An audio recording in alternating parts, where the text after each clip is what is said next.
Second notice on 3 outstanding tickets. I don't remember getting a first notice. The ticket is the first notice. I didn't even know you could get tickets without a license. Oh, you can get tickets anytime.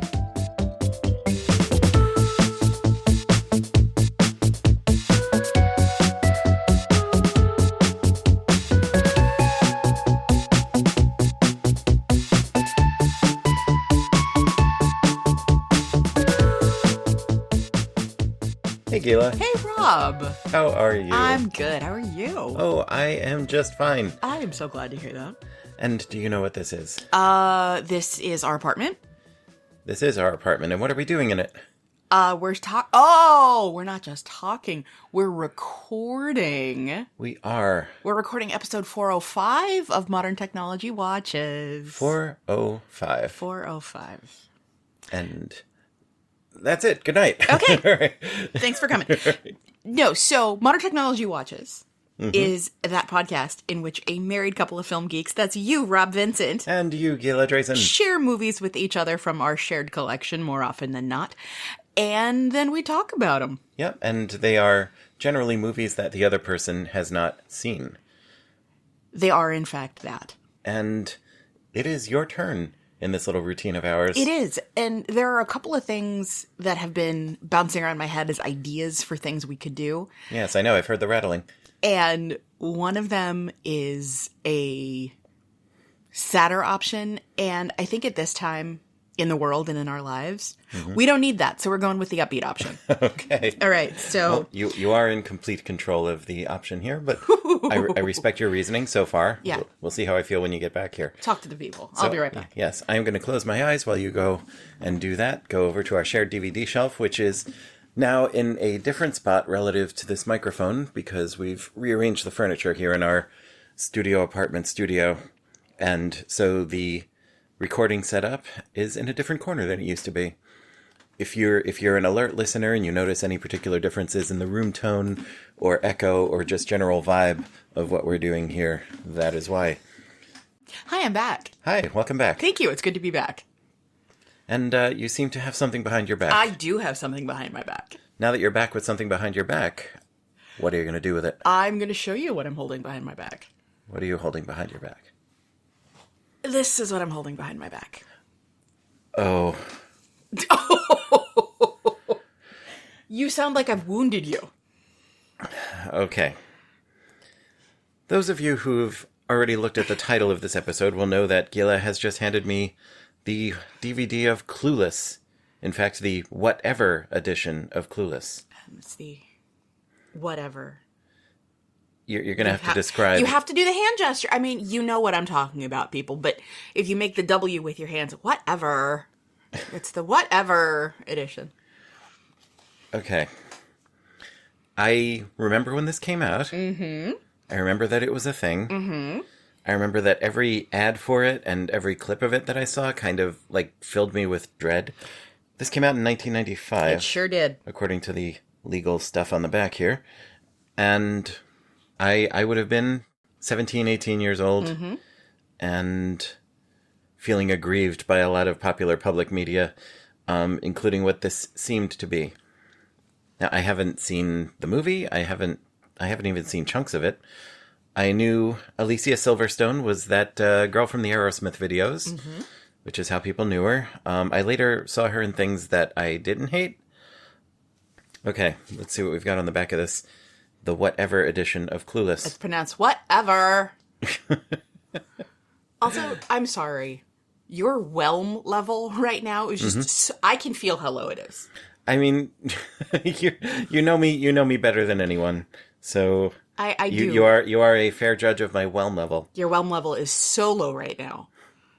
But I can't even say it's under. You're like it's subwhelm. It is fairly subwhelm, but let me learn a little bit more about this. All right. Because I don't actually know much about it beyond it was that thing that the Aerosmith girl was in and that everyone was kind of doing that vibe for a while, including those whatever hands. Okay.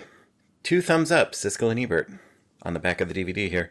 Still as smart and charming as ever, Clueless gets a fresh, sassy makeover for this new whatever collector's edition. Alicia Silverstone sparkles as Cher, the matchmaking 15-year-old Beverly Hills high schooler who has shopping and boys on her mind, but mostly shopping. Also starring Brittany Murphy as a dowdy transfer student, Jeremy Sisto as her potential mate, and Paul Rudd as Cher's sensitive Baldwin stepbrother, Clueless is back to capture the hearts of a whole new generation. Okay. Credit block here, a Robert Lawrence and Scott Rudin production. I know, but still. An Amy Heckerling film. I didn't know that. Yeah. All right. Alicia Silverstone. Produced by Scott Rudin and Robert Lawrence. Written and directed by Amy Heckerling. 1995, color, 97 minutes, PG-13. Okay, as you say, I do not feel much whelm right now, but you have handed me this, and I trust you. I don't think you would deliberately hurt me. I mean, thank you. No, I suppose this is one of those bits of pop culture that, like, everyone knows and I don't, so I guess I'm ready to experience this. Here's the other thing, and obviously we'll get more into this when we come back to talk about it. All right. But the ways that this dealt with fashion, music, and tech, I want you to think about this as the flip side of another high school movie that came out in 1995 that was genre-defying for its own audience. Are you referring to Hackers? I am. Okay. Well, this came out around the same time. Right, so Hackers in Pink. Clueless. Okay. Did I just tee it up for you a little better? You certainly attempted to do that, and we'll see how successful that is.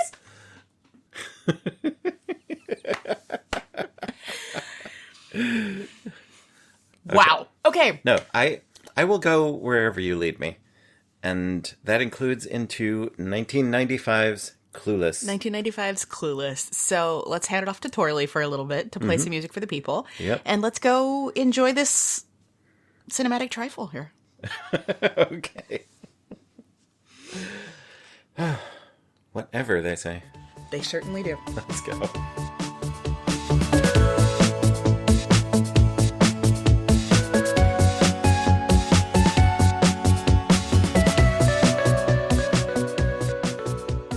Hey, Rob. Hey, Gila. Are we back? We are back. We are back. And, you know, our listeners may not always know this, but we always record the introduction right before we watch the movie. But sometimes we let a little time elapse before we come back and talk about the movie. Yes. That is not the case today. That is not. We have just finished watching the DVD. You went and took it out of the machine, and I got set up here to record, and we sat right back down here. Which generally means that the person who has been shown the movie has feelings. I have a lot of feelings. You don't even go here. Mainly, I have one question. Yes. What the Amy Heckerling did you just make me watch? Okay. All right. That's fair. Fair. Was your next question, do I like it because it's bad? Let's go a bit broader than that. Tell me about you in this movie. Okay. This movie came out in the summer of 1995. All right. I was at camp. I came home. I saw it. I don't even remember, honestly, the first time I saw it. I just remember having seen it. I am sorry that there are not pictures of my unfortunate plaid mini skirt and knee socks phase, which I definitely had. Plaid mini skirt, knee socks, newsboy hat. I liked it. I thought it was fun. I liked getting dressed by computer. Yeah, that whole thing. She apparently has, like, scans of every piece of clothing she has and then needs the computer clicking and dragging these things around a digital her to tell her that, like, the yellow and black plaid top and skirt that are the exact same pattern match each other. The look you're giving me right now. But it knew where each item was located, and then it would roll the rack so it got to her. must have missed that detail. But okay. So you enjoyed this movie? I did. I was a 15-year-old girl. Mm-hmm. Obviously, there are things that have not aged terribly well. No, I think you look great. I mean... Oh, thank you, sweetie. When I was a high school student, I had a slightly advanced vocabulary, let's say. Mm-hmm. I liked that element of this movie. I liked the idea that what people see doesn't necessarily indicate what's going on inside. And it's okay to be smart and it's okay to be kind. And I liked it. Okay.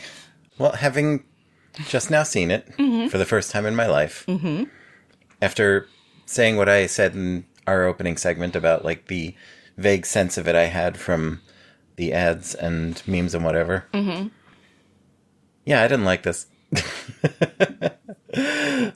I enjoyed watching it with you. Okay. I think I was getting more entertainment watching you watch the movie than I was watching the movie. This was very obviously not for me. Not for me back then, not for me now. And not everything has to be. You know, I am a cis white man and not everything has to be for me. But I'm glad to have seen it. Okay. In the sense that, like, here's this thing that, like, everyone knows about and is a foundational chunk of culture for a lot of people. And people still talk about it today. I'm glad that less of the stuff that came from this film would be a total mystery to me if I encountered it now. Yeah, this wasn't one for me. But there were a couple of slight chuckles I had. Mm-hmm. I think my brow furrowed enough where I might have sprained something. Okay, what chuckled you? Some of the turns of phrase... Okay, this is very clearly an Amy Heckerling movie. Mm-hmm. Amy Heckerling is a talented writer, and there used to be this awful show not too long after this called Seventh Heaven. Mm-hmm. You remember it? Oh, yes. When that was on occasionally when I was a kid, I remember watching it and watching the kids spout this dialogue that was very obviously written by a room full of, like, middle-aged, frustrated writers. And it sounded completely unnatural coming from the mouths of a couple of Hollywood-looking kids. This movie, for me, was a lot like that. It was Heckerling's dialogue, but it was delivered by people who I don't think much of their acting in this movie. And I've seen some of this cast, and we'll talk about the cast, but I've seen some of this cast in other things and enjoyed them. Mm-hmm. I don't think this was a good use of them.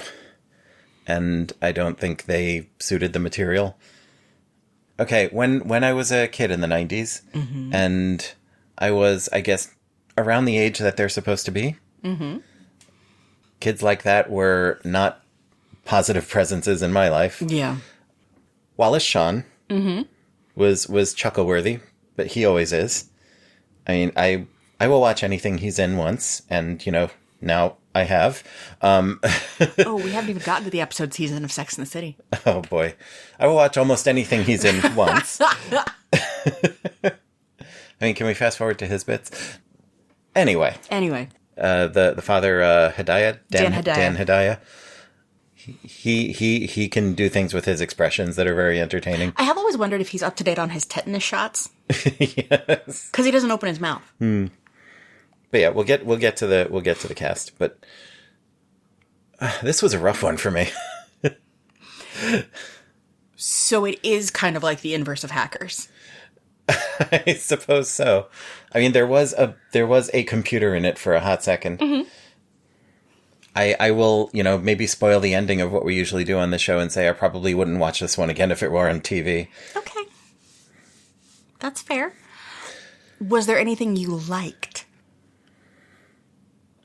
The font. Oh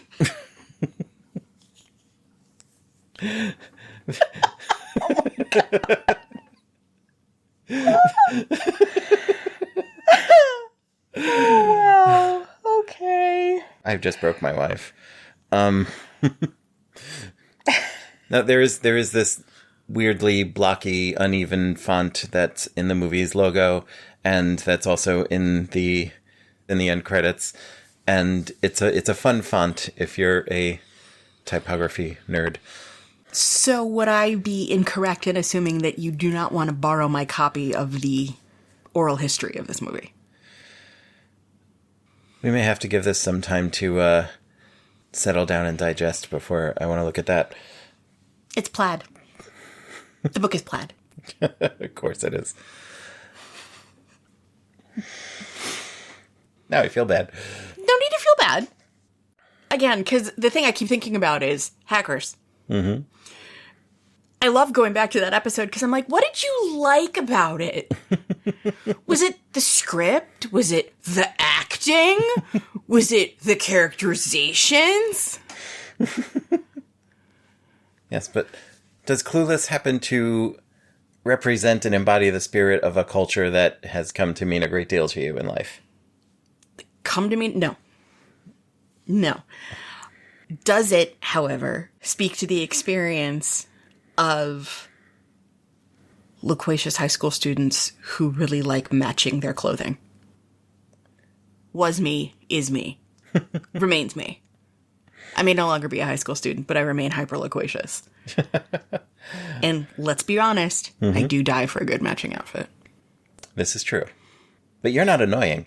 I mean, I'm glad you think I'm not annoying, but I know that there are people who think I am. I know that there are people who think I am. It's their loss. Do you want to hit the cast? I mean, yes, you probably do. Are you offering the opportunity?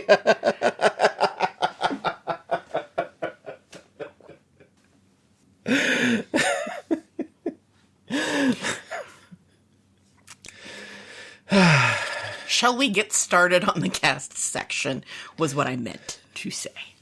Sure, let's do that. Okay. You're driving. I know. It's very exciting. Okay, so in the cast section, we have... most of the first column does not have links. Some of them do. We're going to start here. Aha! And by first column, you mean the second column? Yes, the right-hand column. All right. All right. Cast. Cast. We begin at the bottom, because we do better that way. Mm-hmm. Joseph D. Reitman as student. Student. Yes. The gripping character of student. So, after the incident at the mall, where Ty is having that uptick in popularity and everyone is gathered around listening to her story, and she says, shove down for Cher, he's the guy who shoves down for Cher. Ah. Okay. I don't really remember him. It's okay. He has one line. It's fine. He, as a human being, is interesting because he was married to Shannon Elizabeth for a while. He may be a relation, but he is not a first-degree relation to Ivan or to Jason, by the way. Okay, moving on. Jace Alexander as Robber. He was great in Seinfeld. So... oh. Yeah. Right at the top of his wiki article. Yeah, so he used to be known for being an actor and director, and he directed a lot of SVU, and that is an interesting tidbit because 11 years ago when all the 20th anniversary stuff was happening for this movie, and I was like, ooh, where is all the cast of Clueless now? Jace Alexander was arrested in 2015 for downloading and file sharing of child sexual abuse material. Right. So I didn't recognize him in this movie. And maybe I don't feel bad about that. He grew up in Hollywood and we need not recognize him anymore. Correct. Okay, Roger Kabler as college guy. No idea. Oh, Lord. Okay, his wiki link redirects to one sitcom that apparently is the one notable thing he has. And it's a sitcom called Rhythm and Blues from 1992 about a white man who gets hired on a black radio station after being initially mistaken to be a black man. I'm sure this show was fantastic and not at all problematic. Okay. Ron Glass was in it. We know how you feel about Ron Glass. I do love Ron Glass. But other than that... All right, moving on through the cast list. Nicole Bilderback who was also in Bring It On, which you've also never seen. Which one was that? The cheerleader one? Maybe I saw one or another cheerleader movie back then. This is the one where the white school was stealing the cheer routines from the black school. Yeah, I don't think I ever watched that one. This is not a cheerocracy, it's a cheertatorship. A lot of that stuff just got taken wholesale into not another teen movie and just... Okay, this is... She was here, that's fine. Okay. What else was she in? Because I felt like I recognized her from something. She was in Brooklyn Nine-Nine as one of the alternative captains. Yeah, I knew she... Okay, yes, I remember recognizing her then. All right. She was also in The Norm Show. So you might actually recognize her from The Norm Show. I didn't watch enough of The Norm Show. I think I watched like one episode or two episodes. Well, she was in one episode. Also, entertainingly enough, look, she was in Seventh Heaven. Oh, boy. It's all just... Poor kid. Yeah, so she is someone who is very familiar to me. So when we were watching that episode of Brooklyn Nine-Nine, I saw her and I was like, I think that's Nicole Bilderback. And it was. All right. And I was right. I know, good story. And then I found $20. Then we all had ice cream. And then we all had ice cream. And then I wet my pants. All right, so we start with Elisa Donovan as Amber. Which one was Amber? The redhead one. The evil one? Yes. Okay. The one who first held her fingers up and said, whatever. Elisa Donovan. Elisa Donovan was also in the Clueless TV show. Okay. Wallace Shawn was not the only person from the movie who continued into the show. She did a lot of teen TV type stuff. She was on Clueless and Sabrina the Teenage Witch and 90210 and other things like that. She had an essay in Chicken Soup for the Teenage Soul, the first one, about it having an eating disorder. Hold up. Encino Woman? Apparently. I didn't know that was a thing. It was a TV movie. She was in A Night at the Roxbury. Mm-hmm. Wow. She's worked a lot, been everywhere. Oh, the dog who saved the series. How nice. She was on Crossballs. I wonder if she was a participant or a target. Excellent question. Crossballs was awesome. Yes. And she played Amber in the video for Fancy by Iggy Azalea, which... Featuring Charlie 10-110. Wouldn't that just balance out to 100? You would think. So that's Elisa Donovan. Okay. This is her first movie. Mm-hmm. She's, I think, in some ways been in the shadow of this character for her entire career.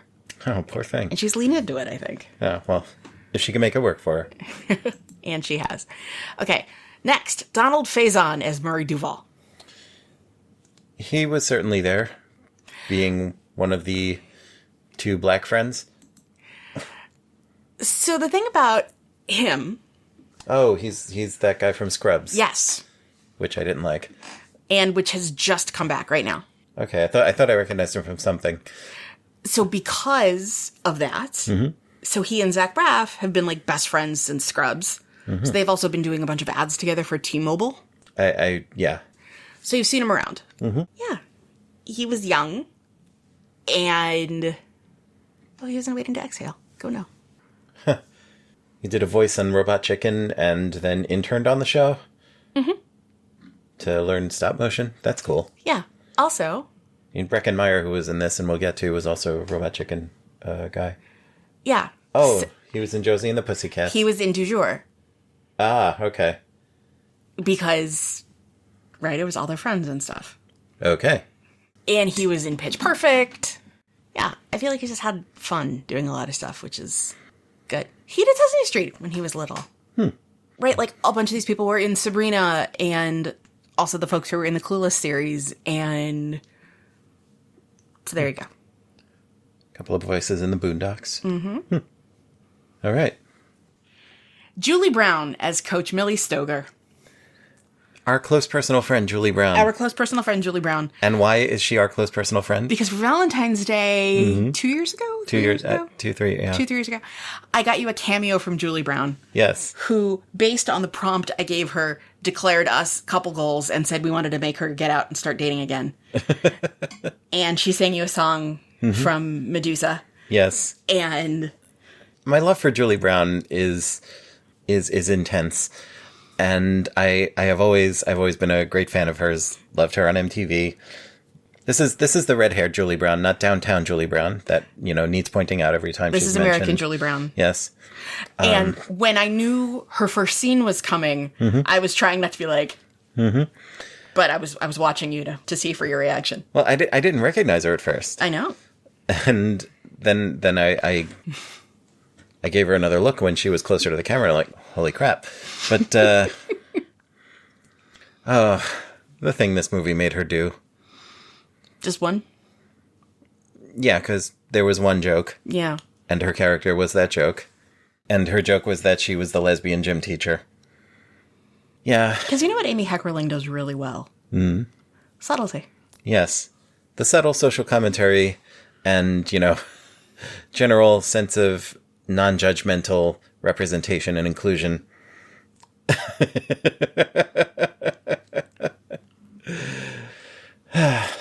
Too true.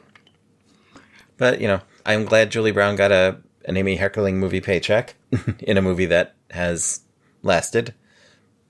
If you're going to put Julie Brown in a movie, though, you could give her funny things to do. That would be a nice thing, because she's good at that. She is. Listen up, Hollywood. Pro tip.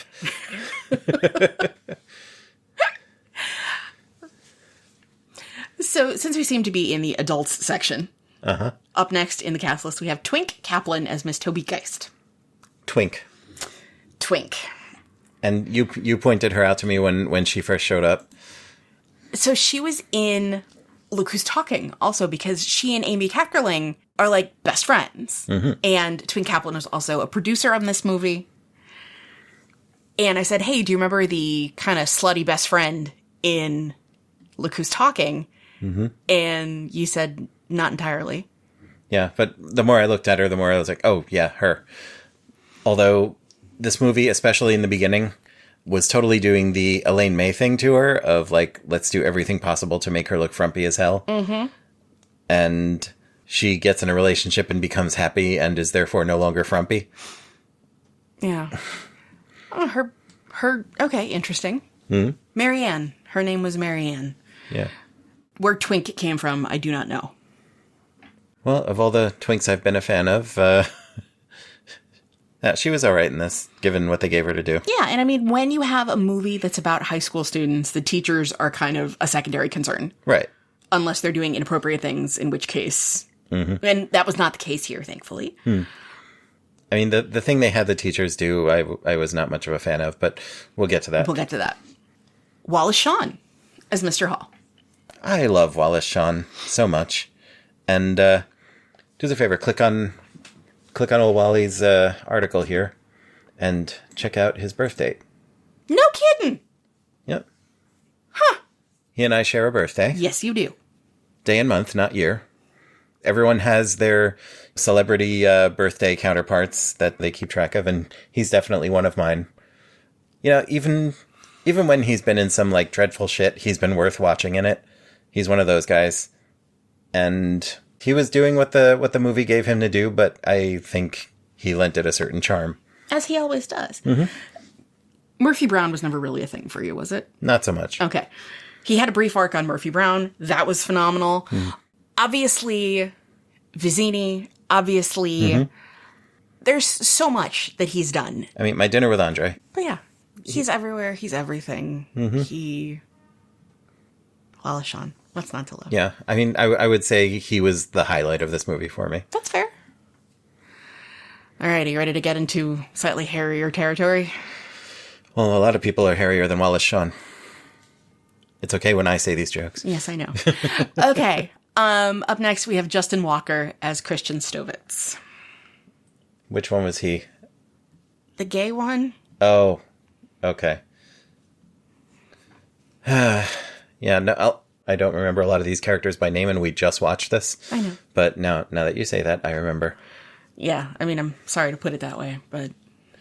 Yeah, the joke was that he was this dreamy guy that the character was into, and then it turned out that he dressed well and was a good dancer and, not interested in shagging her. And of course, because he's gay. You think the death of Sammy Davis left an opening in the Rat Pack? And that was the joke. But then, they have that reveal and they don't do anything with it. Except that it removes him from the running so she can get her actual boyfriend. So, it's a plot device. It's 1995, and at least, you gotta give this movie some credit for being a mid-90s movie with the comedy gay character, and he's not, just mincing across the screen while wearing pink. And he's not just mincing across the screen while wearing pink. And I think there's also something to be said for the fact that this guy's like, I'm gay, and she's like, okay. And then they become friends. Except he didn't actually say that. No, he is outed by someone else. He's outed by Donald Faison in the car, who he tells Cher that, oh no, that guy's gay, and while screaming and laughing about it. And she just looks abashed at the whole thing. But then she's like, well, he is a good dresser. And then, they're shopping at the mall together. It's not great what they did with him, but at least they were a little nicer about it than a lot of movies would have been at this point. Yes. Now, I would like to point out to you one other thing on his resume. Okay. Do you remember this? The X Show? The X Show. No. Okay, so when... I'm just looking at the article for the X Show that you brought up on Wikipedia. Yeah. So the show was guy-themed, much like a TV equivalent of Maxim magazine. E.g., co-host Daphne Brogdon would conduct hot tub interviews. Right. So they had a panel of men... and then, the women in the hot tubs. And it happened at the same time as the man show. Ah. So they were trying to knock that off a little? Yeah. This was slightly higher brow and less gross. Yeah.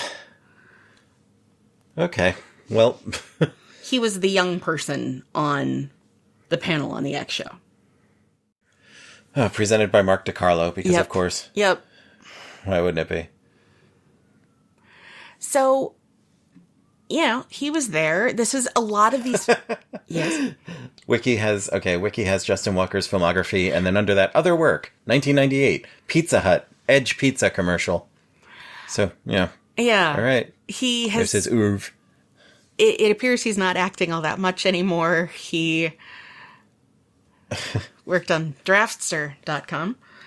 A now defunct fantasy sport wagering website. Yeah. Whatever you gotta do. But yeah, the other thing about his character was that he was trying to be, he had the affected old-timiness. Mm-hmm. He wore rockabilly clothes and a fedora and was using outdated slang and drove an antique car and yada yada. But do you like Billie Holiday? Oh, yes, I love him. Yeah.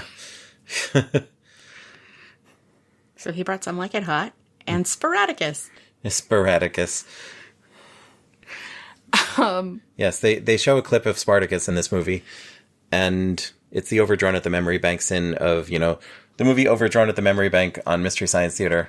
Raul Julia starred in it for public television, and it was this chintzy sci-fi thing, but one thing was the character was obsessed with the movie Casablanca. And so they would show clips of that, and one of the riffs on it was you can't just show a good movie in the middle of your bad movie. For the children of my master. Yeah. Who I also taught the classics. Yes. Spartacus. Tony Curtis. Yonder lies the castle of my father. So Justin Walker. Mm-hmm. Mm-hmm. All right, next. Breckenmeyer as Travis Birkenstock. Yeah, and yes, the conceit, by the way, that I've heard is that the character was named Travis Birkenstock is that's where his family money is from. He's a Birkenstock. Oh, I didn't get that he was supposed to have family money. Well, at this high school where they all seem to be. Well, they're in Beverly Hills, right. So everyone's supposed to be richy rich. Yep. All right, Breckenmeyer. What do you think about Breckenmeyer? Breckenmeyer, when he turns up in things, he's playing that guy, basically. But he's one of the creators of Robot Chicken with Seth Green. Mm-hmm. Yeah, I mean, he's one of those guys. He was the asshole boy in The Craft who treated the girls like shit and got his comeuppance for it, and then got too much comeuppance. Yeah. John Arbuckle in Garfield the movie? Holy shit. Wow. I didn't know that. I didn't either.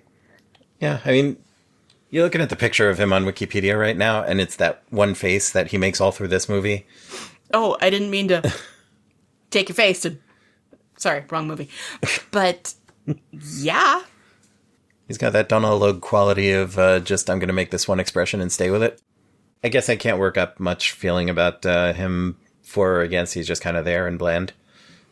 Not his first movie, as opposed to a lot of the other... He had been a working actor for a long time by this point. And he did an episode of the show, but wasn't in it in the same way. The Clueless show. The Clueless show. He was a different character? Yeah. Yeah, he was in Rat Race. I remember him in that. He was in Josie and the Pussycats. Road Trip. Escape from L.A. He played a surfer. Ha! And in this movie, he was... there. He was the stoner weed joke until the end where he kicks weed and is in a 12-step program for it. In this club. And there are steps. There's 12? Yeah, how'd you know? Next on the list, we have Jeremy Sisto as Elton.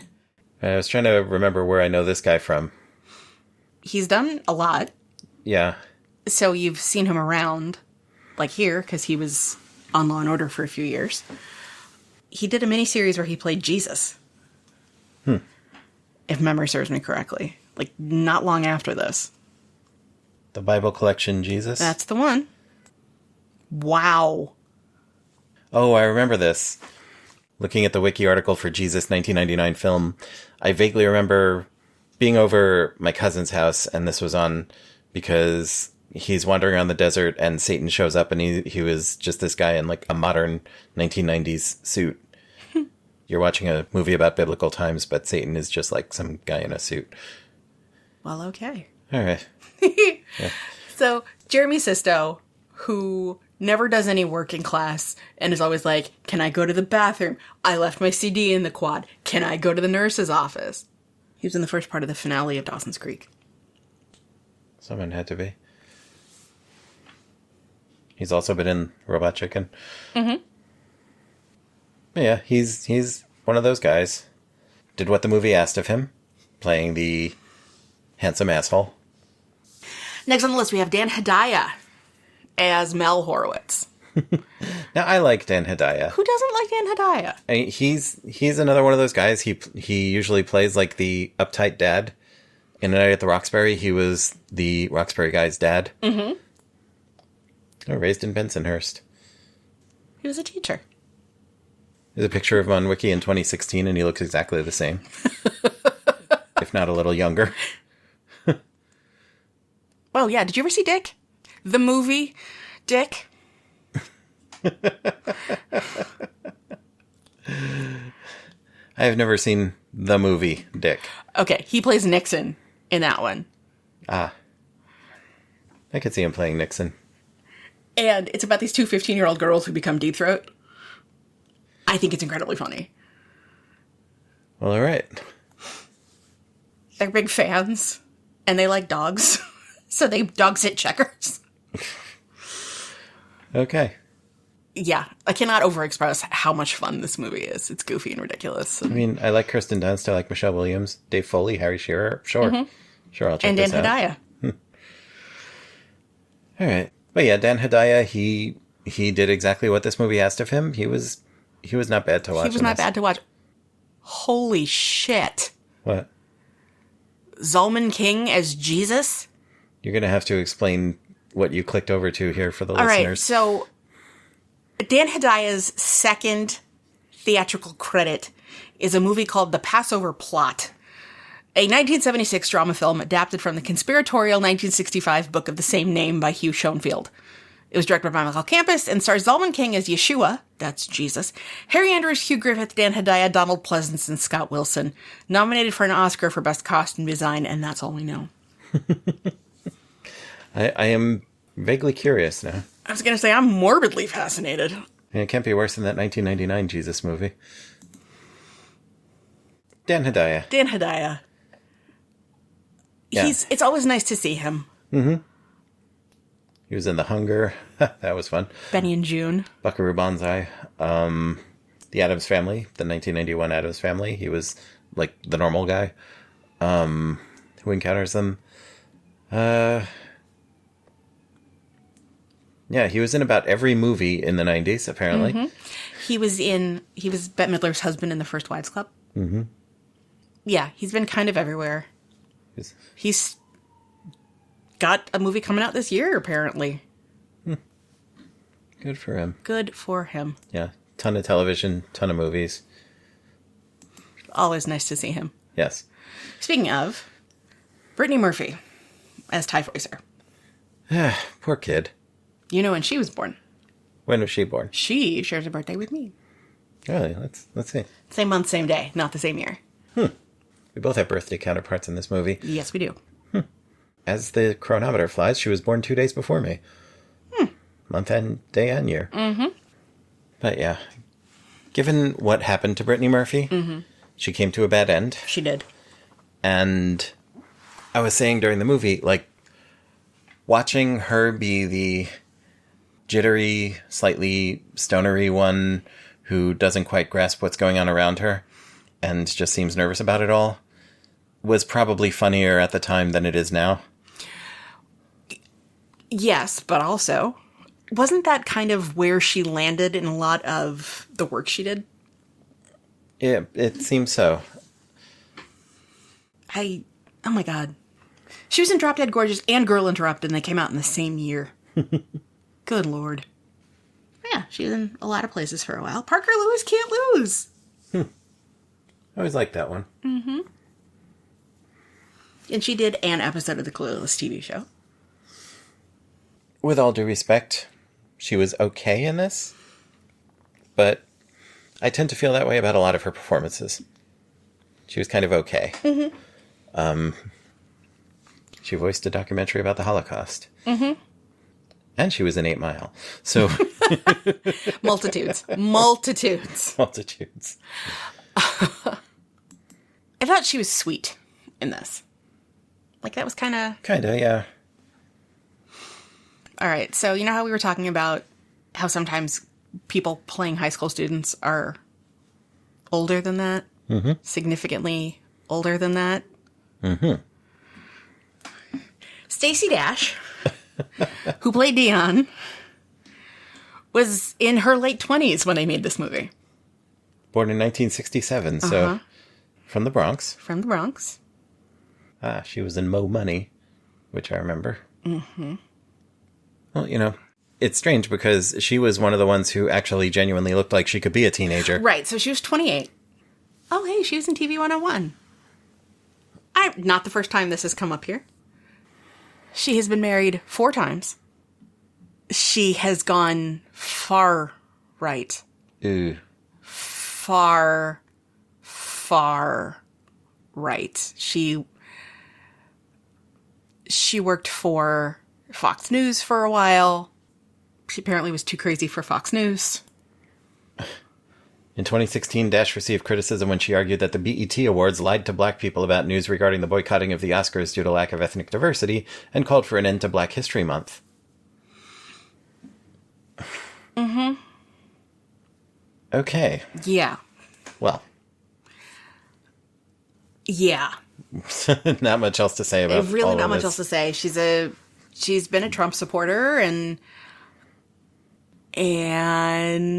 yeah. She was good in this movie. And she went on to be in the TV show, in the series. But yeah, I like her in this, and that's about it. Mm-hmm. All right. All right. We're so close to the end here. Let's do this. Paul Rudd. How does he look exactly the same? This movie is 30 years old. Yeah. Yeah, Paul Rudd, who I guess he inherited the strange ancient talisman from Dick Clark after he died. He honestly does not look much older now than he looked in this movie 31 years ago. But although I generally have liked Paul Rudd in things, in this he was just okay. He was kind of meh. I mean, where does this fall in his filmography? Early. Extremely early. Huh, his first movie. His first movie. Right before Halloween, The Curse of Michael Myers, and Romeo plus Juliet. Mm-hmm. But yeah, I mean, it doesn't even... We don't even have to go into his filmography because everyone knows who he is and things he's done. The question I have is, how much of your meh about him is the character, and how much of it is Paul Rudd's performance? Like I said, I've enjoyed him in other things. But in this, this movie didn't really give anyone much to work with, in my opinion. And also, he was a baby actor. So, he got better, I think. So I think it's a combination of everything. His character, I was so confused at the beginning, because I'm like, is this supposed to be her half-brother? And then it's emphatically not. Like, they are not related, one hopes, given how the movie ends. But I also think I don't recall what it exactly said, but I think the DVD case referred to him as her love interest. Yeah. So that was a mild spoiler. And early in the movie, when he's like, Josh is coming for dinner, and Cher says, you're not married to his mother anymore. You haven't been married to his mom for 5 years. Mm-hmm. But then he's like, you divorce... wives, not children. Yeah. And I didn't know if that was him saying, he's still my stepson, or he's still my son that I had with this other woman. So, yeah, it was not immediately clear to me. But yeah, he was just okay in this.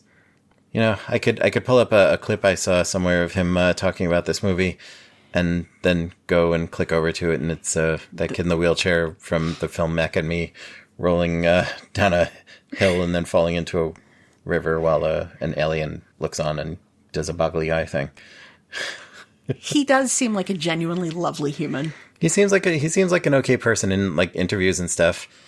He was kind of whatever in this, as opposed to Wallace Shawn, who I enjoy him in other things, and he was actually charming with what this movie gave him. But this wasn't Wally Shawn's first movie. That's true. That's true. By a long chalk.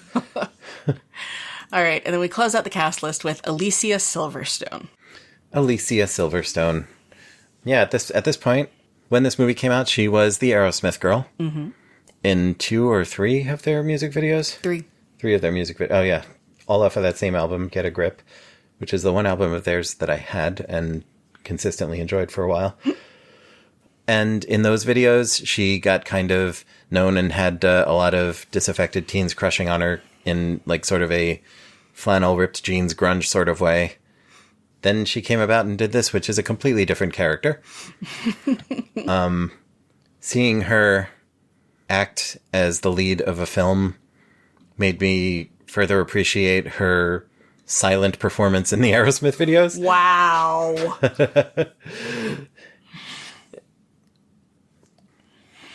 She was a bad actor in this. I did not buy a single damn word she said. Mm. Okay, this was her 4th movie? Mm-hmm. Okay, what have I seen her in? After this, she was in Batman and Robin. She was dog shit in that movie. Scooby-Doo 2, which I'm sure I saw, but I don't remember her in. Other stuff. She's in Y2K? Yeah, she was in Y2K. I remember being entertained by her in that. Yeah, it's funny, because I remember I said at the top of this that I have seen her in stuff that I enjoyed, but looking at her filmography here, I can't really find it. I guess she was just kind of there, and I had this vague impression of her as someone that I've seen in things and liked, but I can't find anything here I've particularly liked that she was in, except, she was good in Y2K, and the Fight for Your Right Revisited Beastie Boys video was a lot of fun. I don't remember her being in it, but she was in it. Oh, she voiced the Queen in Masters of the Universe cartoon that came out recently. Mm-hmm. And she was in the Babysitter's Club TV show. She played Christy's mom. She was good.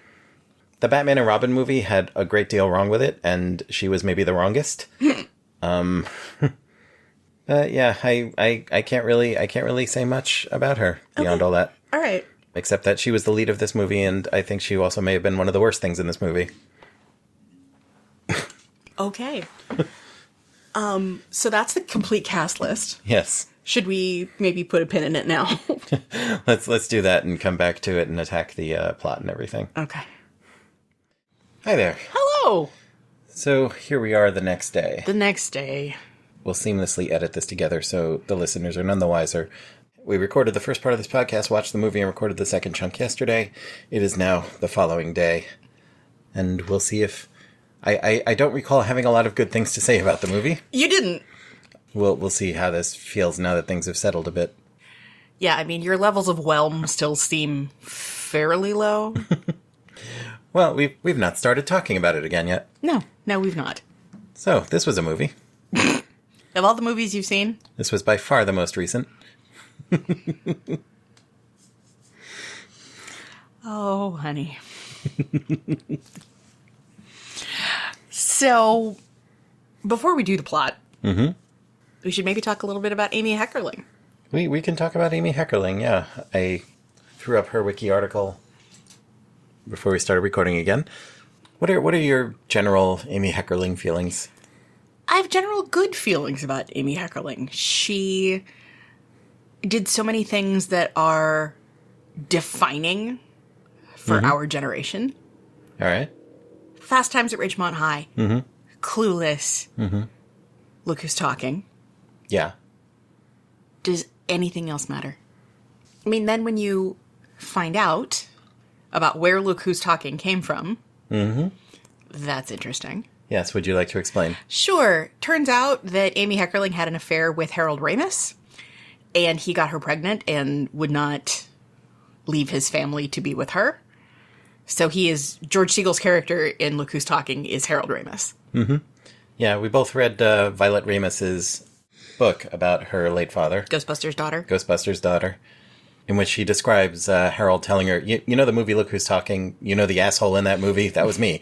And it's interesting to see where this is in her career. It's kind of like right in the middle of her film work. I mean, she did Fast Times in '82. That's one that I always thought I was supposed to like more than I did. Yeah. I'm not saying I like it. I'm just saying it's defining for a lot of our generation. Yes. Johnny Dangerously, which I frickin' love. European Vacation, which I think was actually quite good.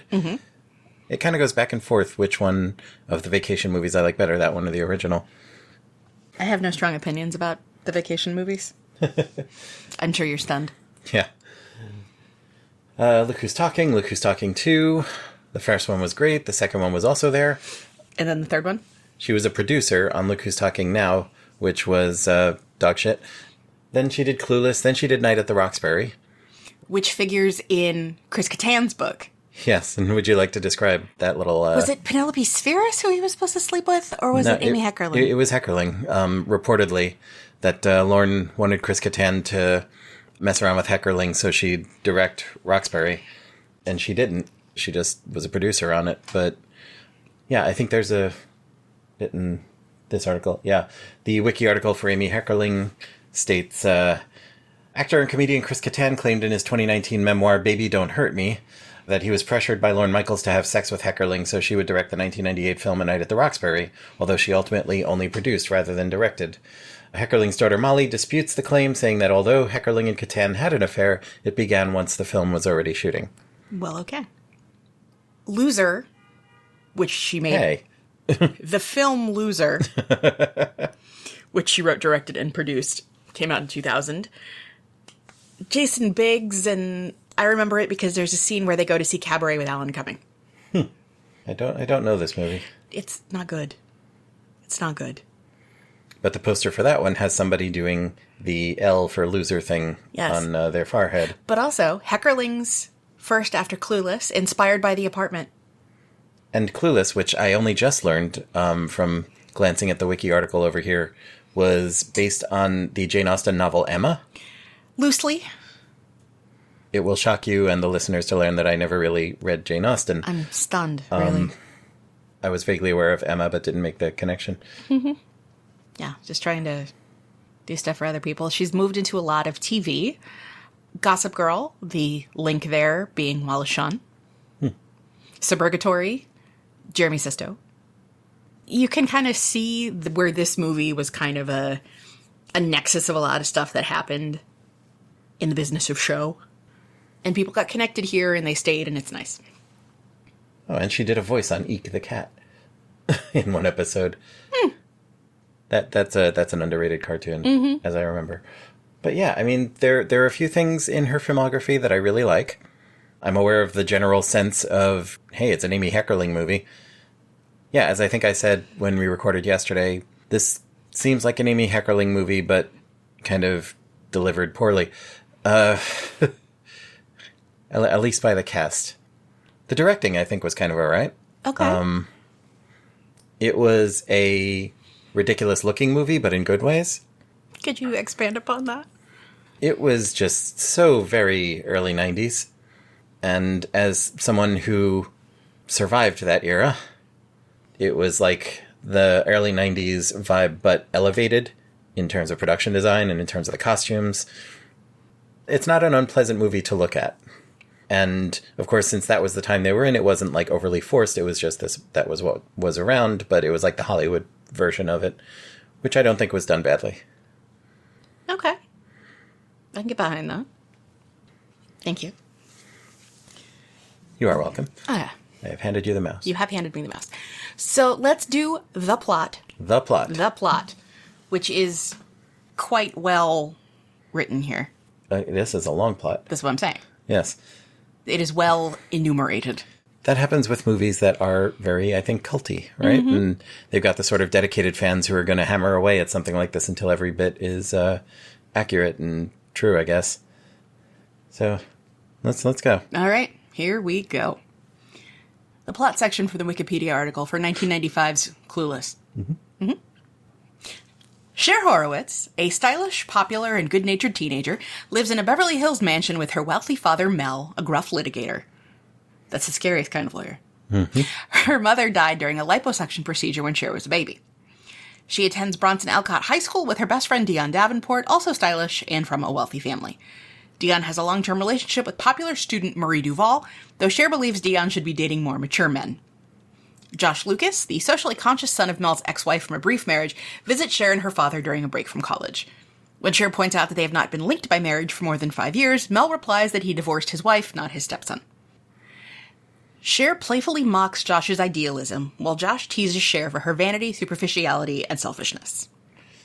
So this was very quickly establishing itself, and this is also where, at the very beginning, there's the bit where she's getting dressed and has a computer program to help her with that.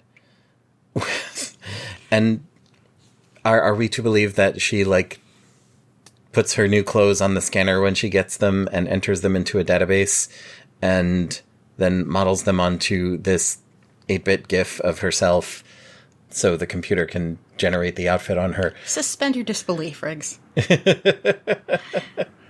And she needs the computer to tell her that the yellow plaid top and the yellow plaid skirt in the same pattern match one another. There were all sorts of things. When PCs started becoming a mainstream thing, and they were, like, people were talking about the uses for them, the actual use, besides, playing games and whatever. And it's like, Dad could use them to manage the bills and the finances, and Mom can use them to store her recipes, because it was the 80s, and that's how you advertised a computer. Absolutely. And she has a computer that she uses to store and organize her outfits. Meantime, you see Dad doing his lawyer job with, like, stacks and stacks of paper scattered all up and down the dining table.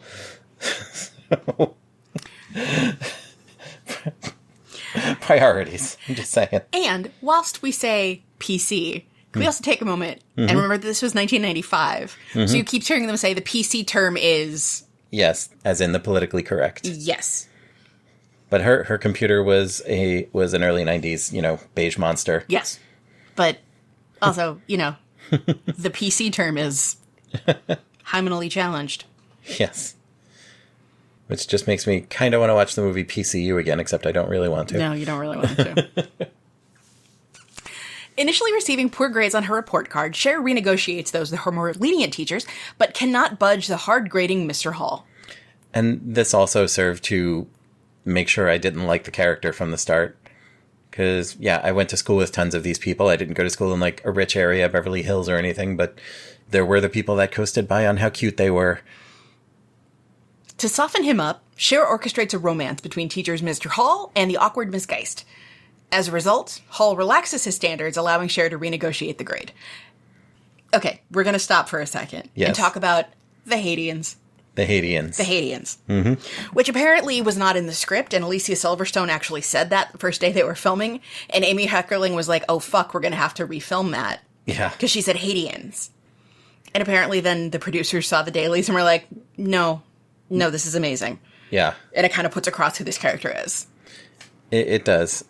The thing with that, too, is I definitely would have hated this movie if I had gone to see it in the 90s. Okay, Ebert. At 8. It's pronounced Robert, thank you very much. But if I had seen this at, age 17 and, paid money for it, I would have hated this movie because I definitely did not want to deal with... There were tons of fictional characters who were like, we're stupid, but we're nice and we're cute, and therefore we're the hero. And there were tons of people like that in the schools I went to. Mm-hmm. And as I said before on this podcast, high school was not a good time for me. I did not want to deal with more of that shit in my film going. Fair. And also the bit with her getting the teachers to date each other and therefore make her own life easier. I think we mentioned how the lady teacher was in total Elaine May frumpy mode from A New Leaf. They do the standard, we're going to screw with your hair and your clothes and stuff and make you pretty now, while at the same time social engineering the two of them to start spending time together. And of course they immediately end up in a relationship and happy and therefore less harsh on the kids. And I like Wallace Shawn. Maybe I would have found that funnier when I was a kid, but just watching it now, it feels kind of icky. Like they were manipulated into it. It's not cool. And that is something that there were stuff that I didn't think about when I was a kid. And some of the social engineering stuff when, she was getting the teachers together and all of a sudden Miss Geist's assignment for homework for the weekend was have fun. Mm-hmm. She used the R word. Don't love that. Yeah. Had forgotten about that. Didn't love it when I was 15. Don't particularly care for it now. Yeah. After seeing the teacher's newfound happiness, Cher becomes enthusiastic about doing good deeds. Does she, though? Cher's father professes that he is prouder of her negotiation skills than if she had actually earned her grades. Which illustrates what kind of character the father's supposed to be. Isn't that the truth? Jason Mantzoukas' dad in Big Mouth. Mm-hmm. Who was the scummy lawyer. Yes. Yeah. Reminded me of that. Yeah, I'm sure that reference was probably very intentional. And I didn't see it at the time because I didn't know this, but now, okay, yeah. When a clueless transfer student named Ty Fraser arrives at the school, Cher turns her into her next project. She and Dion make over Ty, giving her protege newfound confidence and style. Which, there's that whole makeover montage soundtrack to Supermodel. Yeah. By Jill Sobule. Mm-hmm. R.I.P. Yeah. Again, yet another whole thing of let's take this person who looks unique and take away every shred of that and make her look like ourselves, and therefore her life is better now. And I definitely, when I was a school kid, would have found Ty to be the hot one. And as I think I mentioned earlier, watching Brittany Murphy play the jittery one who's got a screw loose and doesn't quite get what's going on around her hits different now. There's a line when she first gets there and says, oh my God, I could totally use some herbal refreshment. And Dion goes, we don't have tea, but we have Coke. Yeah. You have Coke here? Yeah, this is America. When I was a kid, I've been a tea drinker my whole life. It did not for a moment occur to me that she was looking for weed. Mm-hmm. She's looking for weed. Yeah. Which brings us to the next bit here. When an amiable but clumsy skateboarding slacker, Travis Birkenstock, becomes smitten with Ty, who reciprocates, the social status conscious Cher tries to extinguish the attraction between Ty and the unworthy Travis. And yeah, that just completely telegraphs the whole thing of I don't want you to hang around with the stoner kid because that's not good for you socially, and you should be proud that you're hanging around with us instead. Right. No respectable girl actually dates them. Yeah, and totally telegraphing that she's going to end up with him. It was kind of a one-note thing, and also just cruddy manipulating stuff that I didn't find entertaining. We did, however, skip the part where Travis talks about all of his tardies. Yes. While Sean's character is going through how many tardies everybody has, and which is how many times they were late to class. He's their first period teacher. How many times they were late to class. Mm-hmm. And it's like, Travis, you have 34 tardies, by far the most tardies in the whole class, and he gets up and gives, like, an acceptance speech. Yeah, everyone applauds. There are so many, like, and everyone clapped moments in this movie, where the whole classroom full of kids claps. It's true.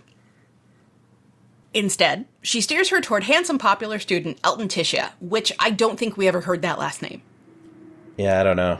And it certainly wasn't in the closing credits. But now this character is like, hi, I'm obvious jackass. And she's like, you should be with this guy. And when you watch the whole movie, they do kind of telegraph that Elton seems to have a thing for Cher the whole time. Because he keeps, like, hugging her and kissing on her face and whatever. Elton has no interest in Ty, and is instead interested in Cher, whom he tries to kiss in his car after a party in Sun Valley. Why would I go with Ty? Do you even know who my father is? When she rebuffs him, he leaves her in a parking lot out of spite, and she is mugged at gunpoint. This dress is an Alaya. And a whata? A totally important designer. And I will totally shoot you in the head. Yeah, I found that whole thing, like, I understand it was supposed to be, okay, here's a beat where she's in trouble and whatever, but also, just, I found that really jarring. Like, it was this actually really frightening and grim thing in the middle of what's supposed to be, like, this bubbly movie. And she goes through that, and then the movie's like, let's never speak of this again. Except when she tries to use it for, like, some conversational point later and is quickly brushed aside. But, you know, if you were held at gunpoint and robbed in the middle of the night somewhere, like, that would be hugely traumatic and scary. And, you know, you can try and apply silly comedy movie rules to it, but it felt out of place to me. And to me, part of it seemed like trying to draw the distinction between the city and the valley. That bad shit happens in the valley. And, you know, the parties are horrible and the cops come and whatever. And, you know, you get mugged in the valley. In the city, you can wander around in the dark and go shopping and nothing ever happens and it's fine. So that also seemed to me like, let's talk about Beverly Hills as a bubble. I guess so. Like, not really knowing the West Coast and what the areas are in relation to it. Like, I couldn't point to what the valley is on a map. I could probably vaguely find Los Angeles, but, like, without that context, it just felt like, whoa. Oh, yeah, no, very much. And it is jarring. And the fact that when she goes to the payphone, she doesn't call the police. No. And it's 1995 and she still knows people's phone numbers, which is good. Because... Also, was she meant to have called him collect? Because I don't think they showed that bit. No, I think she had, like, one emergency quarter, probably. But she lost her bag. Yeah, I know, but she probably had it, like, in her bra or something. Well, I don't know, she was definitely reaching for something, though. Well, all right. Yeah, and I guess for someone watching now, like, yeah, you used to not always have access to a phone, but there were ones out there. It's funny because there are a lot of cell phones thrown around in this movie, and pagers. Right at the beginning of the movie, along with Gwen Stefani singing. I think that happened right at the beginning, and I was like, okay, how many seconds were we going to get until Gwen Stefani was singing about being just a girl? I'm trying to imagine somebody from today watching this and not knowing that the mere presence of cell phones was supposed to be a big deal and a huge indicator that these were totally privileged kids. Absolutely. And, like, when they're in gym class, Cher has her phone on her in a little bejeweled pouch. Yeah. The bit was funny when, I think it was when she got her bad report card and walked out of the class and she calls her friend and the conversation is happening. And then her friend also on her phone having that conversation just sidles up next to her and they turn and just put their phones away and keep talking. Yeah. And then when Deanne goes to her next class, Cher's like, I'll call you. Okay, going back to the wiki. Talking about Elton and Cher. When she rebuffs him, he leaves her in a parking lot out of spite and she is mugged at gunpoint. Right, we did that. With no money, Cher's only choice is to call Josh to pick her up. Seeing her attempts at mentoring Ty and volunteering for charities, Josh realizes that despite her superficiality, Cher is sincere. So, Josh is on a date. He takes the girl with whom he's on a date. Her name is Heather. They pick up Cher. And they're complaining about one of their professors. And the girl says, it's like Hamlet said, to thine own self be true. And Cher interrupts from the back seat and says, Hamlet didn't say that. And Heather's like, I think I remember Hamlet accurately.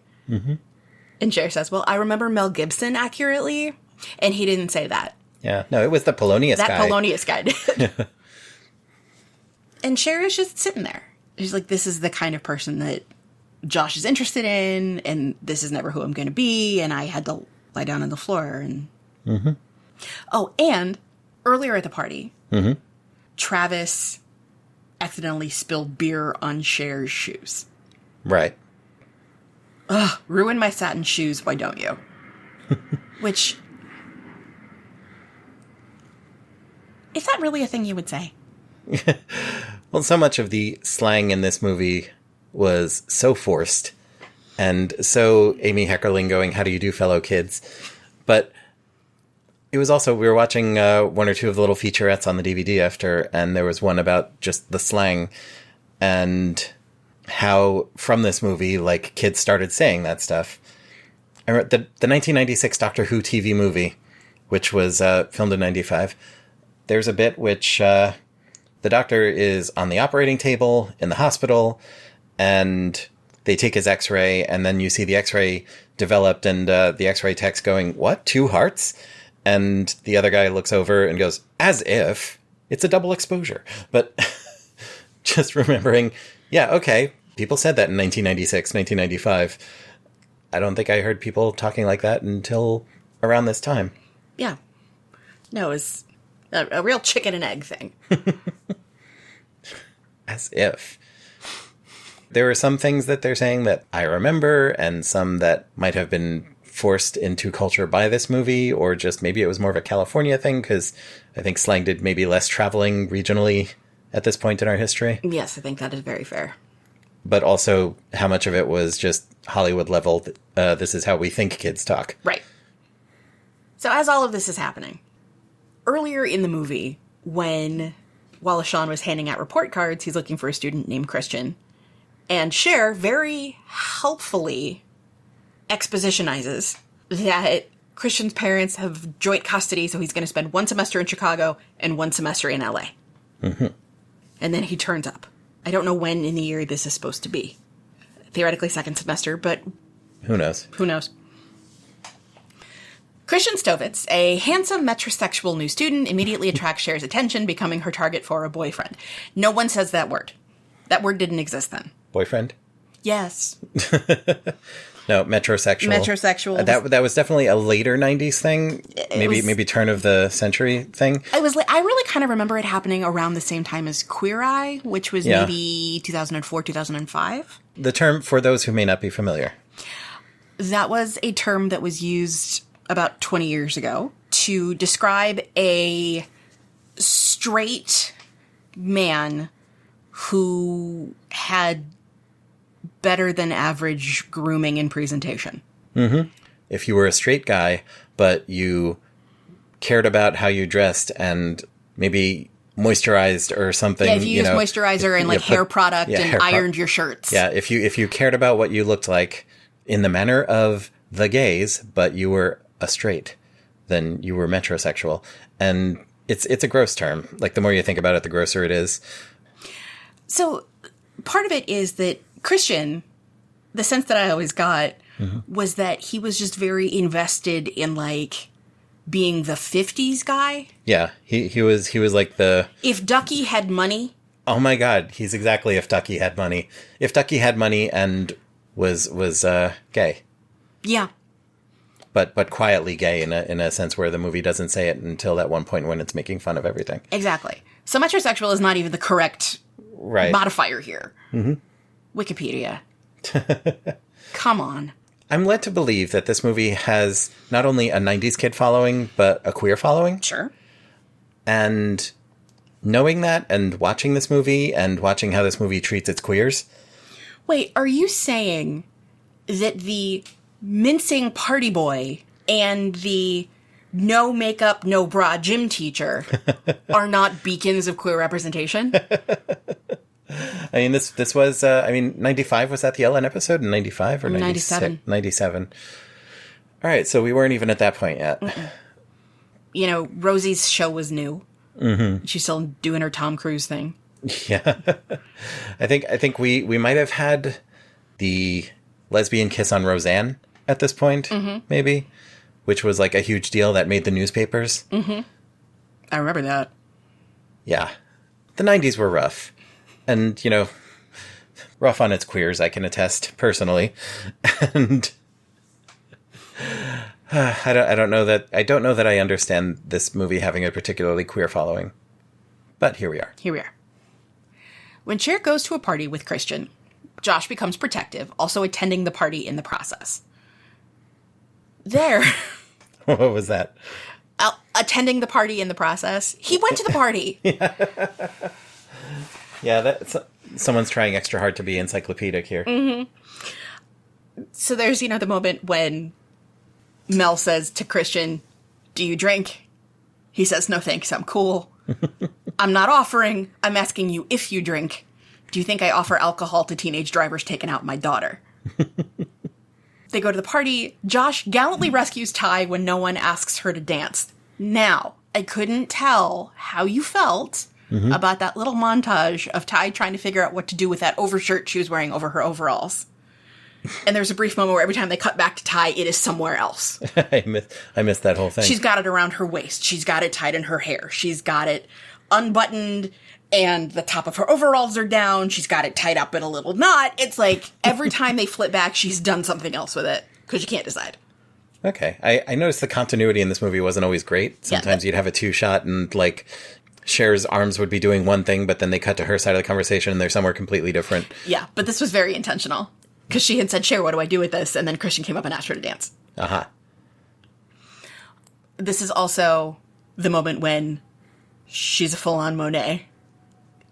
That term made me laugh. That's another of the jokes in this movie that got me. Mm-hmm. Yeah. What do you think of Amber? "Oh, she's a full-on Monet.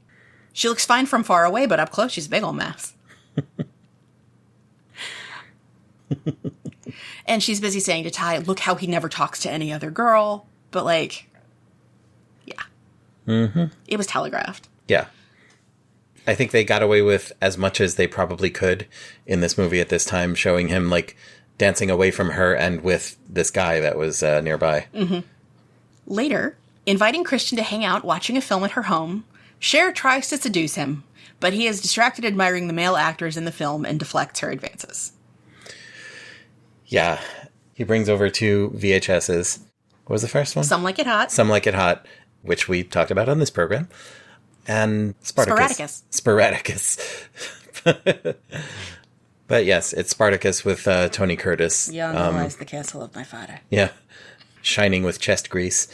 And she tries to, like, do a footsie thing with him, and he's, like, looking at her weird, and she goes, "My foot's cold," and kind of batting her eyes, and so he just leans back and puts the pillow over her feet. And I see what they did there. They did that thing. So he's like, "We're friends, right?" And then he leaves. Mm-hmm. Did my hair get flat? So the next day, she's in the car with Murray and Dion and explaining the whole situation. And then Murray informs Cher and Dion that Christian is gay. Now, do we know that for sure? Well, he uses this, like, string of invectives, like... No. I'm saying, do we know that Murray knows that for sure, or is he just speculating? They don't really make that clear, do they? No, they really don't. He's a Oscar Wilde reading, Barbra Streisand ticket holding friend of Dorothy. Yeah. Disco dancing.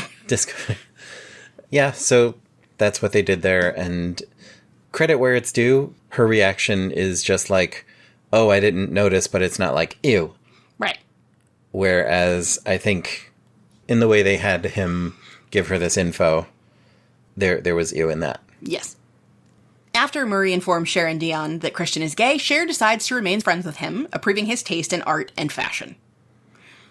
So, what this doesn't mention is the mall. Mm-hmm. So, Cher and Christian are at the mall and they see Ty. Where's Ty? Oh, she found some random guys at the Foot Locker and escorted them right over there. And she's like flirting with these random guys, and then they dangle her over the balcony. Like you do when you're flirting with someone at the mall. Now, here's the thing, and you know this about me. I do not particularly care for heights. Right. But manageable heights. I'm fine in airplanes. I'm fine in elevators. Mm-hmm. I am not fine on escalators, and I am not fine in like an open enclosure type situation like at the mall where you can lean over on the 4th floor and see all the way to the ground. Basically, if you can fall off of it, I don't feel safe. Right. So the idea of someone sitting on top of one of those and then being tipped over backwards is one of my greatest fears. Mm-hmm.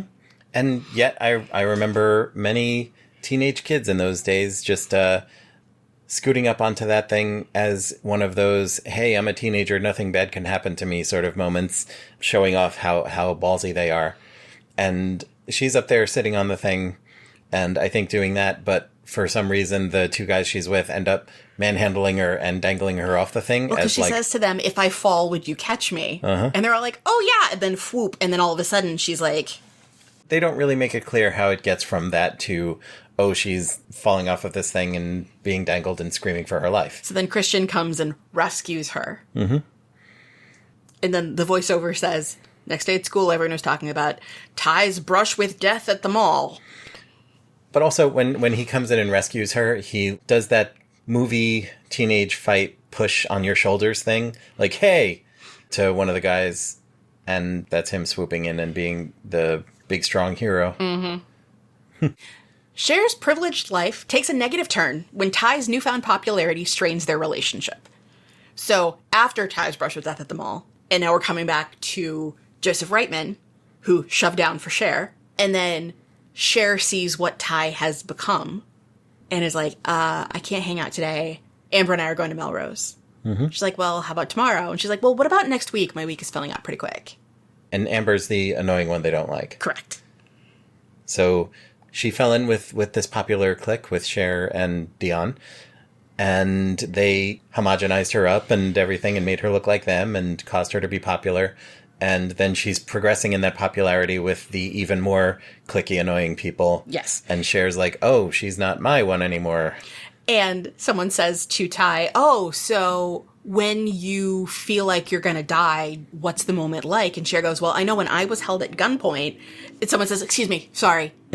You were saying? Yes. Ty's like, I can't really express the spirituality of it for you. It's...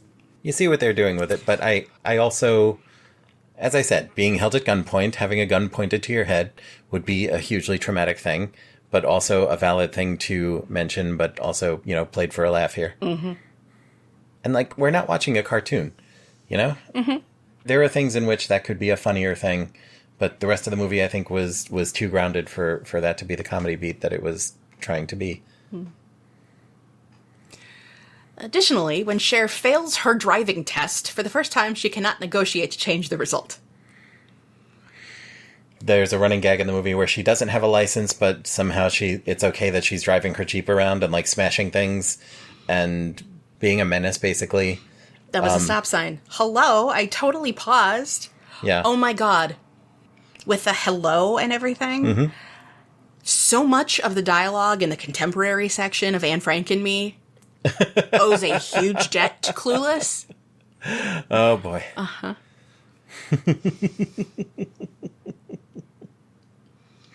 Uh-huh. Deep cut. Deep cut. But yeah, she's a terrible driver. It's an ongoing thing. And during her driving test, the examiner's like, pull over. Mm-hmm. Oh, are you taking me somewhere to make left-hand turns? No. It's over. Well, how did I do? Oh, let's see. You destroyed public property. You can't turn. You can't change lanes. And you almost killed someone. Yeah. Offhand, I'd say you failed. And she's like, wait, you can't be the last word in driver's licenses. And he says, girlie, As far as you're concerned, I am the messiah of the DMV. And who is that playing the driving tester? Because he looked familiar. His name is Ron Orbach. Any relation? Let's see what we can find out. Cousin. Jerry Orbach's cousin. Jerry Orbach's cousin. Jerry Orbach's 18 years younger cousin. He's been a jobbing actor for a long time. Yeah. Zillions of things from the 80s to... Last year. Okay. So she comes home, and she's sad. By the way, side note. When she's getting dressed for the driving test, and she can't find the item of clothing she's looking for, this is a thing I have quoted in my life when I can't find something I'm looking for. I remember once, years and years ago, I was looking for a red sweater.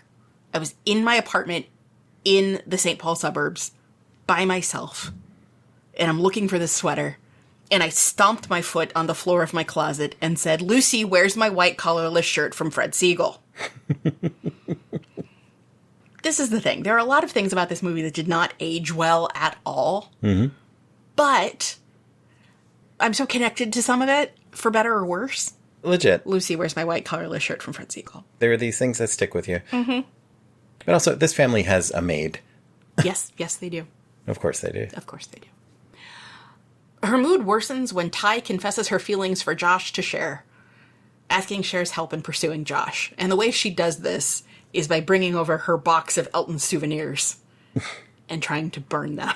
Right. And Elton was the jerky guy that Cher was trying to get her to like and trying to get her together with. And they had minimal actual interaction. Yeah, that's being a 16-year-old girl, though. That's very much being a 16-year-old girl. Mr. and Mrs. Flea. Yeah, so she's got the towel that he brought her ice for her bump on her head with. She saved the towel from, like, this house where the party was. And she has a cassette of the song that was playing that they danced to together. The Rollin' with the Homies. Rolling with the Homies. The amount of mileage this movie gets out of rich white kids talking about rolling with the homies and doing that hand thing. And it plays at the restaurant when she hits her head on the table. Yeah, and she's like, it's our song. Rollin' with the homie. And the other thing I find interesting in this movie is that Cher's a virgin. And that comes up a couple of times. Ty isn't, and Dion technically is. Yeah, they don't go into further detail. So at one point, Cher says, "You see how picky I am about my shoes, and they only go on my feet." And then all of a sudden, after Ty's brush with death at the mall, when she's popular, all of a sudden Dion's asking Ty for sex advice, and Cher's like, what's happening here? So along with losing her, like, social domination, she's also lost her closest sidekick. Jealous though oblivious, Cher tells Ty that she is not right for Josh, and the two girls fall out, leading to one of the most memorable lines from the movie. "Why should I listen to you anyway? You're a virgin who can't drive." To which the response is, "That was way harsh, Ty." But yeah, "you're a virgin who can't drive" has been, like, a thing for 30 years. It's just the way she says it. "You're a virgin who can't drive." And I suppose in the context of this movie, that was way harsh. Yeah. And I say this as someone who can't drive. Feeling totally clueless, Cher reflects on her priorities and repeated failures to understand or appreciate the people in her life. She begins to help by performing document review on her father's legal case along with Josh, and they begin to bond. Pondering why she is bothered by Ty's romantic interest in him, Cher finally realizes that she is in love with Josh, which is scored to All By Myself, and then she's standing in front of the fountain, and then the horns hit, and the lights go on. It's well the fountain goes, and the fountain. It's well tracked. Sorry, I finished reading Mark Shaman's book over the weekend. So I'm, paying a lot of attention to movie score stuff. Legit. After her epiphany, Cher begins making awkward but sincere efforts to live a more purposeful life, including captaining the school's Pismo Beach disaster relief effort, where Ms. Geist says, "We're going to collect disposable diapers And Cher's all of a sudden like, we're going to get everybody to clean out their kitchens. And at one point she's carrying clothes, and then her dad sees her carrying a bunch of stuff. And he says, what are you doing? I'm captain of the Pismo Beach Disaster Relief. I don't think they need your skis, Cher. Daddy, some people lost everything. Don't you think that includes athletic equipment? Yeah, but she's also picking through the cupboards like, Dad, you didn't like the red caviar, right? So she's standing there and says to Miss Geist, I divided them into entrees and appetizers. And Miss Geist is like, okay. And then at that point, Travis comes by carrying a box of stuff to be donated, including his bong. Yeah, 2 bongs. And that's when he tells her, like, I'm in this program and there are these steps. He's like, I forget how many. And Cher's like, 12? He's like, oh yeah, good guess. How'd you know? And then she decides to take the bongs to kitchenware. That's where I used to keep them. Yeah. He invites her to come see him skateboarding. Or, his stunt double. This clarity thing, it's brought me to a whole new level in, like, my skating. Will you come? Mm-hmm. So she and Ty bump into each other there. Yes, and they make up. And then it turns out that Ty and Travis are kind of sparking, and she's like, okay, Josh was out of the picture. Mm-hmm. Fine. If you're watching for it, it is so glaringly obvious that it's not Breckenmeyer doing the tricks on the skateboard. No, it's even if you're not watching for it, it's pretty clear. Yeah. Pretty clear. It's like, you idiots, you've captured their stunt doubles. Cher and Josh eventually realize their feelings for one another, culminating in a kiss. Sometime later, Cher attends the wedding of Mr. Hall and Miss Geist, which she and Josh attend as a couple, along with Dion, Murray, Ty, and Travis. And that was another gag in the movie which actually made me chuckle, because she kisses Josh, and then she's like, and what happened next? And then you see this... You can guess what happened next. Yeah, you can guess what happened next, and then you see this wedding, and she's like, as if, I'm only 16, and it's This is the California, teachers. not Kentucky. Oh, yeah, and it's the teacher's wedding instead. But they're all there. Cher catches the wedding bouquet and kisses Josh. At one point, you see them all sitting there and planning their weddings, and Murray's like, I'm totally bugging. And Paul Rudd says, I'm bugging myself. And there was one of the featurettes we watched was them trying to film that scene, and they kept breaking every time Paul Rudd was like, I'm bugging myself. Yeah. Yeah. So, that's Clueless. That is Clueless. Yes, Julie Brown gets one other scene in the movie where she comes over and says, girls, she's about to throw the bouquet. Come on! Yes, and she's there in a suit because of lesbian. Course. Yep. So, 30 years after the fact, you've seen it. Yes, I have. Can you ever forgive me? I am glad you showed it to me. I'm going to take your hand in mine here and tell you, I'm glad you showed it to me. I'm happy that this particular gap in my pop cultural knowledge has been filled.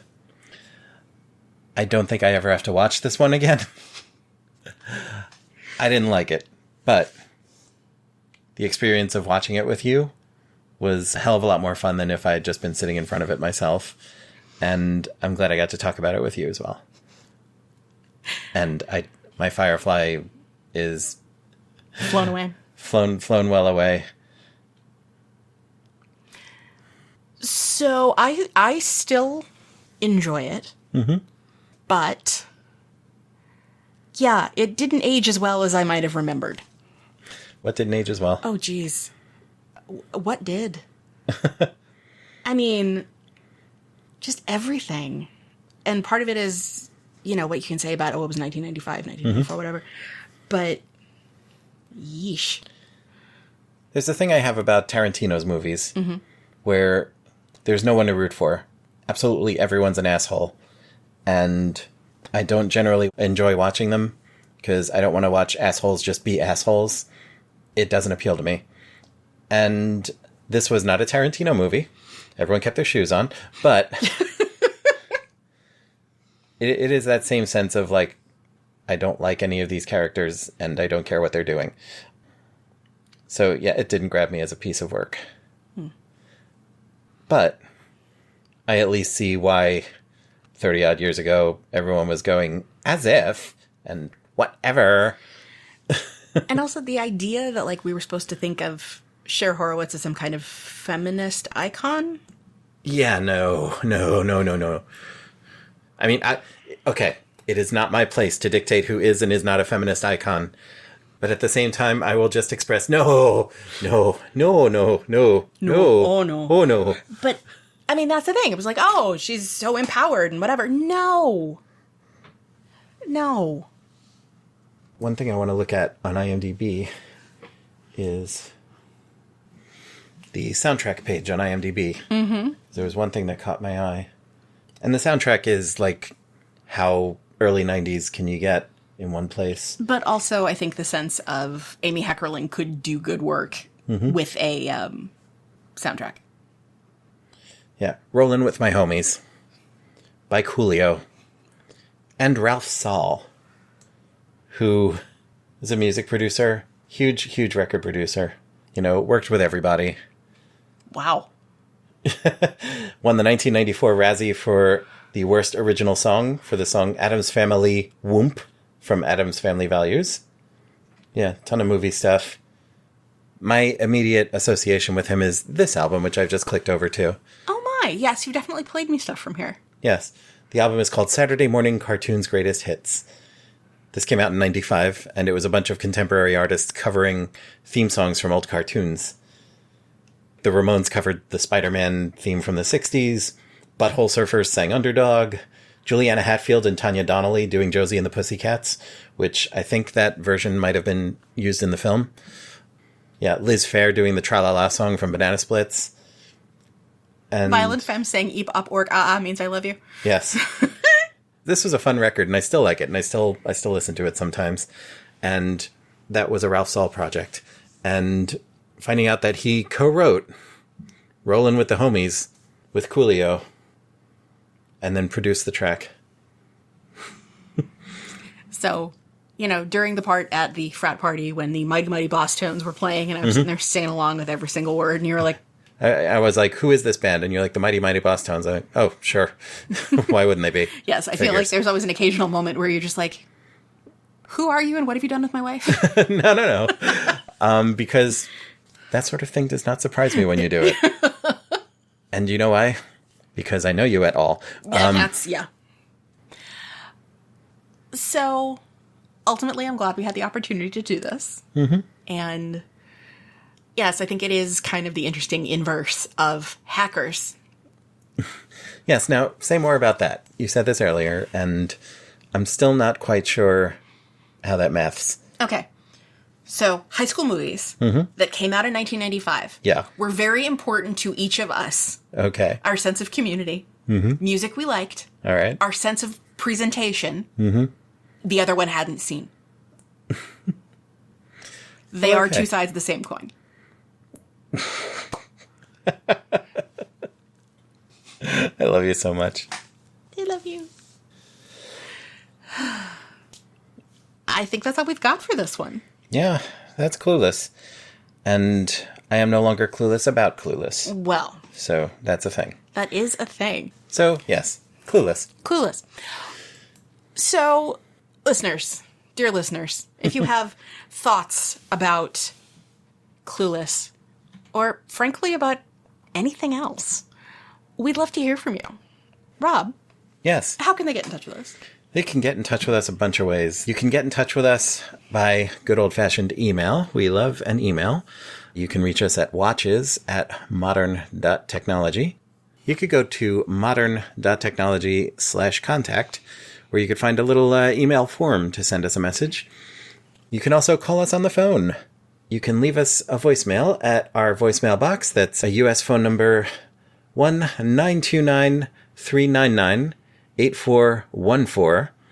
And you could leave us a message, which we could play potentially on a future installment of this program. Or if you don't want to send us a voice message over phone lines, you could just record a voice memo on your phone or at your computer or whatever and send the audio file to us via email, watches@modern.technology.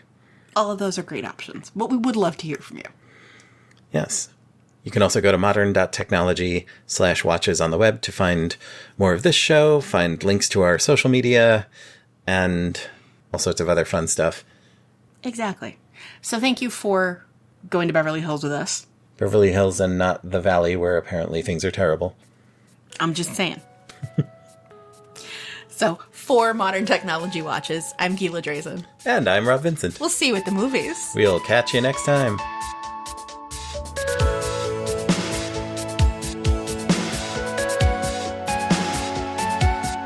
You've been listening to episode 405 of Modern Technology Watches with Gila Drazen and Rob Vincent. Go to modern.technology on the web for more info on this show, our other work, and our social media mall. Our music is The Promise by Torley Wong, released Creative Commons Attribution Share Alike 3.0. Find more from Torley at torley.com. Thank you, Torley. Content from wikipedia.org is used under Creative Commons Attribution Share Alike 3.0. This podcast is released under Creative Commons Attribution Share Alike 4.0 and is a production of Joyful Firefly, LLC. All Modern Technology podcasts are 100% human-made. Email us at watches@modern.technology. And if you like us, tell a friend or two.